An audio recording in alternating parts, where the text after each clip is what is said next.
బయట తిరిగిన వర్కర్స్ బీస్ కూలీ ఎగలు దాని లైఫ్ టైం వచ్చి 41 days. ఓకే. వర్కింగ్ వాళ్ళు వచ్చి ఒక్కొక్క ఏంటంటే 3 కిలోమీటర్లు వెళ్ళి 3 కిలోమీటర్ పరిధిలో పూల తేనె సేకరించి ఏ బాక్స్లోకి ఆ బాక్స్లోకి వస్తుంది. అలా ఎందుకు వస్తుందంటే మెయిన్ బీ ఫ్యూల్ బీ దాని లైఫ్ టైం వచ్చి 2 years. దాని వర్కింగ్ వాళ్ళు వచ్చి రోజుకి వచ్చి 1500 నుంచి 1000 గుడ్లు పెట్టింది. ఓకే. ఇది 41 days అవ్వగానే వర్కర్ బీ చనిపోయేది. రాణి పెట్టినట్టు మళ్ళీ 20 రోజు పిల్లలు అయిపోయింది. పుట్టే కుడతాను చనిపోయి చనిపోతా ఉన్నాం. రాణి ఒకే ఒకసారి బయటకు వస్తుంది మేడం. అది రాణి పిల్లలు అయినప్పుడు మీట్ అవడానికి ఒకసారి వచ్చింది ఎక్స్ పెడతాను. దాంతోపాటు ఏదైతే హైట్లో ఎదిగిందో డోర్ గీతో అప్పుడు మీట్ అయింది ఒకసారి. ఓకే.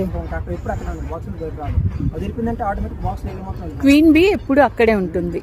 ఓన్లీ ఇవన్నీ వర్కర్స్, ఇవి కుట్టవు మనవి. మనల్ని క్వీన్ కుట్టదు, క్వీన్ కుట్టదు.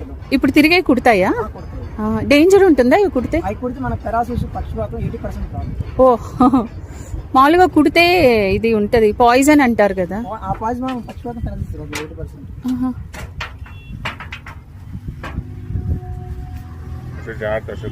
ఏం చేయలేదు రాణి. ఇవి రాణి పెట్టిన రేపు మా పిల్లలకి ఇందులో నుంచి ఏగొచ్చింది లేపుతాను అంటే పెట్టి 20 days అవుతుంది. పాపం ఉంది దేగా పాపం చేయకొచ్చింది 2-3 రోజుల్లో బయటకు వచ్చేస్తుంది దేగా. ఓన్లీ అనేవి ఇంతవరకే వస్తాయి. పైన వరకు ఇవన్నీ రాణి వర్క్ చేసుకున్నది. వాటికి ఆహారం ముందుగానే స్టోర్ చేసి పెట్టుకుంటాయి. ఇప్పుడు పుట్ట ఎక్కి బయటకి రెక్కలు అదుక్కొని ఉంటాయి, బయట రాలేవు. వాటికి ఆహారం బయట తిరిగే వర్కర్స్ బిస్ అన్ని దాన్ని తిన్న వరకు తిని తీసుకొని స్టోర్ చేసుకుంటాయి.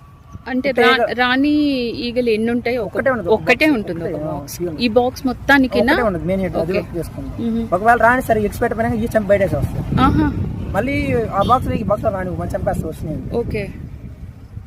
ఓన్లీ అని ఇంతవరకు వస్తుంది మేడం. చాకుతో పైన వరకు ఓన్లీ పైన వరకు పొర సీలెస్ వేస్తాం. లేపల సీలెస్ పైన వరకు ఊర్లో కట్ చేస్తాం, మిషన్ పెట్టి తిప్పేస్తాం. ఓన్లీ హనీ వరకు వచ్చింది ప్రెజర్. ఓకే. మళ్ళీ యాసిడ్ తీసుకొచ్చి ఇందులో వేసేస్తాం. వీటికి ఏం హాని ఉండదు. హాని ఉండదు. మళ్ళీ పిండేసా అంటే చుట్టూ అంతా అయిపోయింది.